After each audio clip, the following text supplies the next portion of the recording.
സത്യത്തിൽ ടിമി ടോമിയുടെ ആ ഒരു ഇൻ്റർവ്യൂ കണ്ടപ്പോൾ ഞാനങ്ങ് ഷോക്കായിപ്പോയി. കാരണം സിനിമ എന്തെന്നുപോലും അറിയാത്ത ഞങ്ങളെപ്പോലും കൈപിടിച്ചുയർത്താം എന്ന് കരുതിയ ആ മഹാമനസ്കിനെ കുറിച്ചാണല്ലോ മോഹൻലാലിനെയും മമ്മൂട്ടിയെയും വെച്ചുകൊണ്ട് സാറ് 2 ചിത്രം സംവിധാനം ചെയ്യാനുള്ള ഒരു ലൈഫ് അംബീഷൻ ഉണ്ടായിരുന്നു, നടക്കാതെ പോയ അംബീഷനാണ്. നമസ്കാരം. ഔർ TV 24/7 ഇന്ന് നമുക്ക് അതിഥിയായിട്ട് നമ്മളോടൊപ്പം ചേർന്നിരിക്കുന്നത് പ്രിയപ്പെട്ട ജെഫ്രി സാറാണ്. ജെഫ്രി സാറിന് ഈ ഒരു പ്രോഗ്രാമിലേക്ക് കൊണ്ടുവരാനുള്ള മറ്റൊരു കാരണം അദ്ദേഹത്തിന് പ്രേംനസീർ സാറുമായിട്ട് ഒരു ആത്മബന്ധമുണ്ട്. അതുപോലെ തന്നെ ഇപ്പോൾ ഈ സമകാലികമായിട്ട് നമ്മുടെ ടിനി ടോം നടത്തിയിരിക്കുന്ന ഒരു തെറ്റായ ഒരു പരാമർശമെന്ന് ലോകം മൊത്തമുള്ള പ്രേംനസീർ ആരാധകർ വളരെ വിഷമത്തോടുകൂടി അതിനെതിരെ ഫൈറ്റ് ചെയ്തുകൊണ്ടിരിക്കുന്ന അദ്ദേഹം അത് മാപ്പ് പറഞ്ഞു. പക്ഷേ എന്നാൽ പോലും അത് പറയാനുള്ള അദ്ദേഹത്തിൻ്റെ ഒരു മാനസികാവസ്ഥയെക്കുറിച്ചും പ്രേംനസീർ ആരായിരുന്നു എന്ന് സാധാരണപ്പെട്ട പ്രേംനസീറുമായിട്ട് ഒരു ആത്മബന്ധം പുലർത്തുന്ന ഒരാളെന്ന നിലയിൽ നമുക്ക് ഇദ്ദേഹത്തോട് ചോദിക്കാം. സർ നമസ്കാരം. നമസ്കാരം. പിന്നെ അങ്ങ് പ്രേംനസീറുമായിട്ട് ഒരു ആത്മബന്ധം പുലർത്തിയിരുന്ന ഒരാളാണെന്ന് പറഞ്ഞിട്ടുണ്ട്. അപ്പം തീർച്ചയായിട്ടും ഈ ഒരു അവസരത്തിൽ അതൊന്ന് റിവീൽ ചെയ്യുന്നത് നന്നായിരിക്കും. എല്ലാ പ്രേക്ഷകർക്കും എൻ്റെ നന്ദി, നമസ്കാരം. പ്രേംനസീറുമായിട്ടുള്ള എൻ്റെ ഒരു ആത്മബന്ധം എന്ന് പറയുന്നത് സത്യത്തിൽ ഒരു ചെറിയൊരു ഷോർട്ട് സ്റ്റോറിയാണ്. ഞാനൊരു ഏകദേശം എനിക്ക് തോന്നുന്നൊരു 17 വയസ്സോ ഒരു 17 ഇയേഴ്സിലാണ് ഞാൻ സാറുമായിട്ടുള്ളൊരു ബന്ധം പുലർത്തുന്നത്. പക്ഷേ ഞങ്ങൾ തമ്മിലൊരു കൂടിക്കാഴ്ച വെറും ഒരു മണിക്കൂർ ഉണ്ടാവും. ആ ഒരു മണിക്കൂറിൽ ഉണ്ടായ ഒരു ബന്ധം പക്ഷേ എൻ്റെ ലൈഫ് ലോങ് ഒരു ആത്മബന്ധത്തിൻ്റെ ആഴമായിരുന്നു ആ ഒരു മണിക്കൂറിനുണ്ടായിരുന്നതെന്ന് ഞാൻ ഇപ്പോഴും ഓർക്കുകയാണ്. കാരണം സാറിന് ആയിട്ടുള്ള ആ ഒരു മണിക്കൂർ സമയം സത്യത്തിൽ എത്രയോ വർഷങ്ങളുടെ ഒരു ബന്ധം പോലെയായിരുന്നു.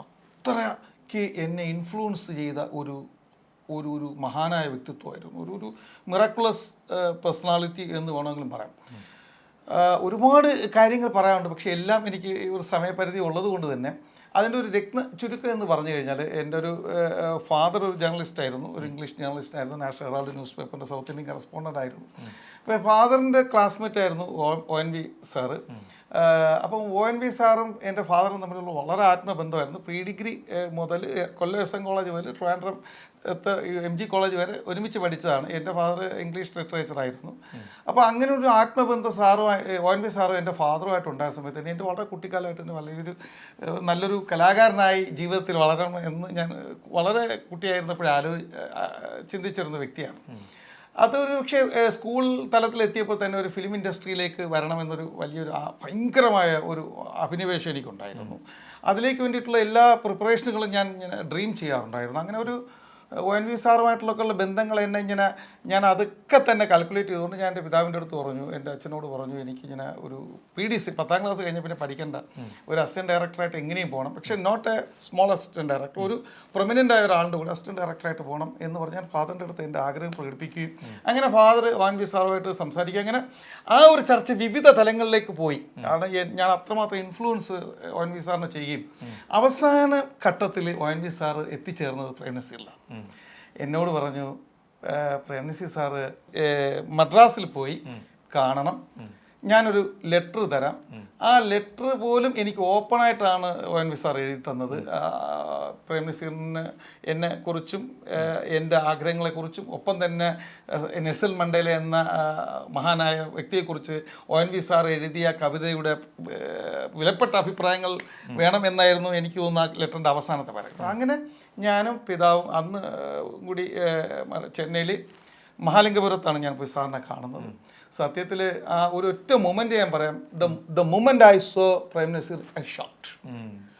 ഒരു ചന്ദ്ര ഉദിച്ചു നിൽക്കുന്നത് പോലെ സത്യത്തിൽ വർണ്ണനാതീതമാണ് അദ്ദേഹത്തിൻ്റെ ആ സൗന്ദര്യമാണ് ഞാൻ പറയുന്നത്. ഏറ്റവും സൗന്ദര്യമായ ഒരാളിന് വന്ന ആ ചിരിയും ആ സൗന്ദര്യം എല്ലാം കണ്ടപ്പോൾ സത്യത്തിൽ ഞാൻ തന്നെ വേറൊരു ലോകത്തായിപ്പോയി. എനിക്കൊരു അസിസ്റ്റൻറ്റ് ഡയറക്ടർ ആവണമെന്നോ ഉള്ള എല്ലാ ആഗ്രഹങ്ങളും ഞാൻ അദ്ദേഹത്തിൻ്റെ ആ ഒരു ആകർഷ്ടനായി സത്യത്തിൽ എനിക്ക് സംസാരിക്കാൻ ഞാൻ മുഖത്തുനിന്ന് ഞാൻ കണ്ണെടുക്കാതെ നോക്കിക്കൊണ്ടിരിക്കുകയും.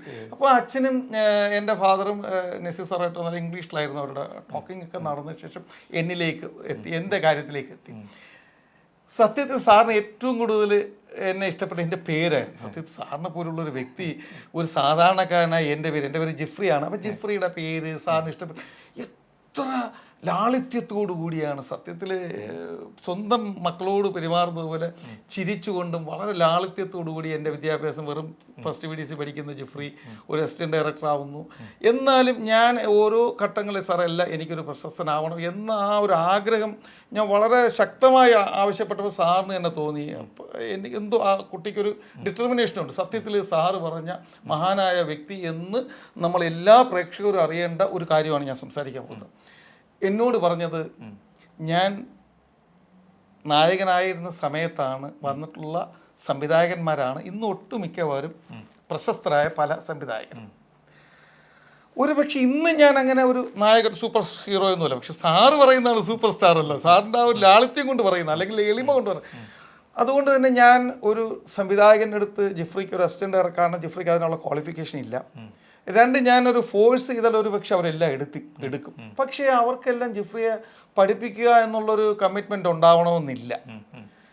ഒരു ഫിലിം ഇൻഡസ്ട്രി ഒരു പ്രത്യേക ഇൻഡസ്ട്രിയാണ്. അപ്പോൾ അങ്ങനെയൊക്കെയുള്ള ഒരുപാട് ബുദ്ധിമുട്ടുകളും പ്രയാസങ്ങളും ജിഫ്രി നേരിടേണ്ടി വരും. It's not a small subject എന്ന് പറഞ്ഞു.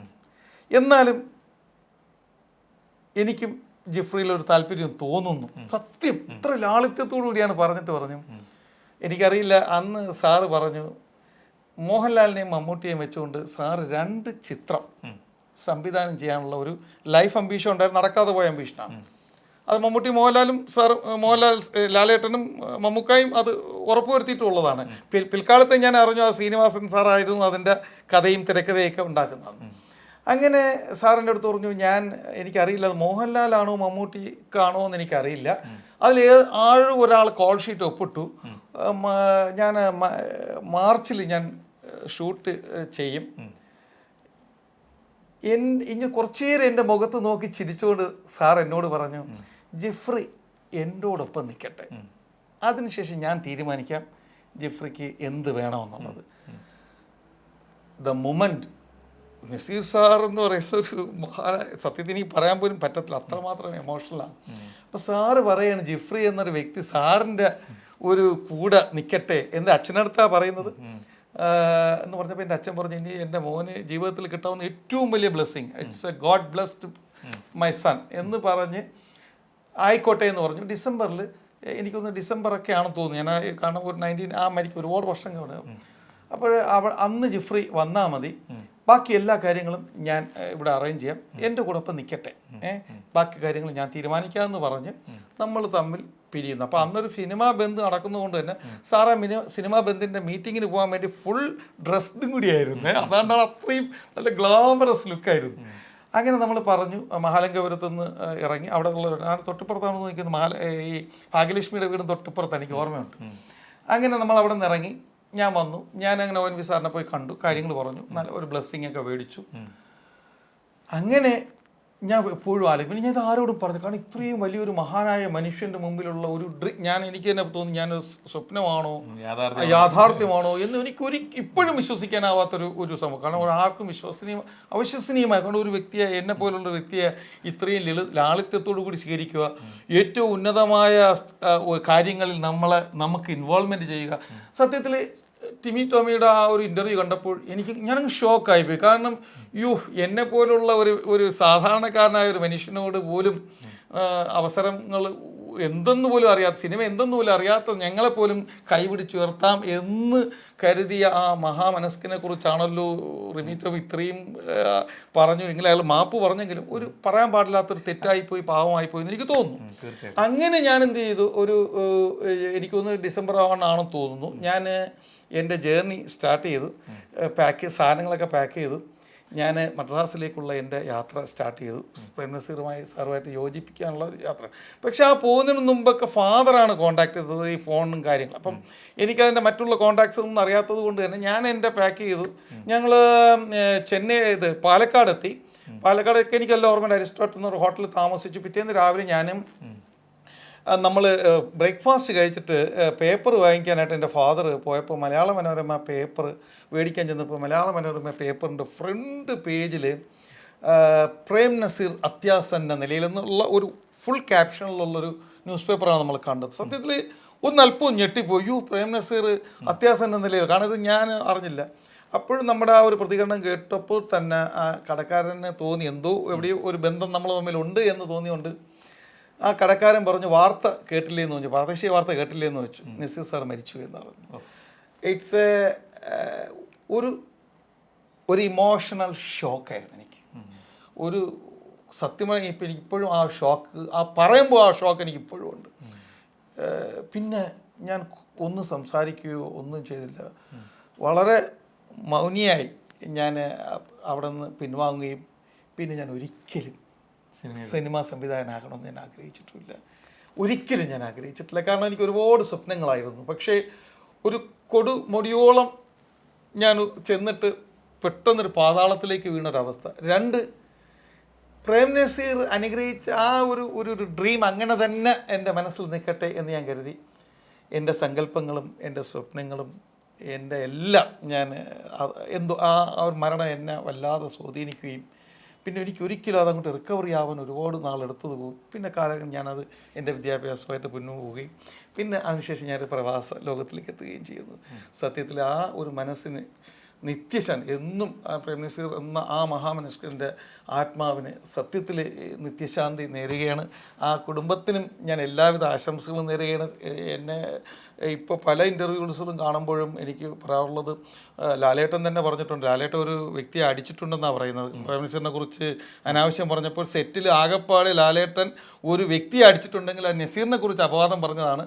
അതുകൊണ്ട് തന്നെ ടോമിനെ പോലുള്ള പ്രസ്താവനകൾക്ക് ലാലേട്ടൻ ഒരിക്കലും ഉൾക്കൊള്ളാൻ പറ്റും എനിക്ക് തോന്നുന്നില്ല.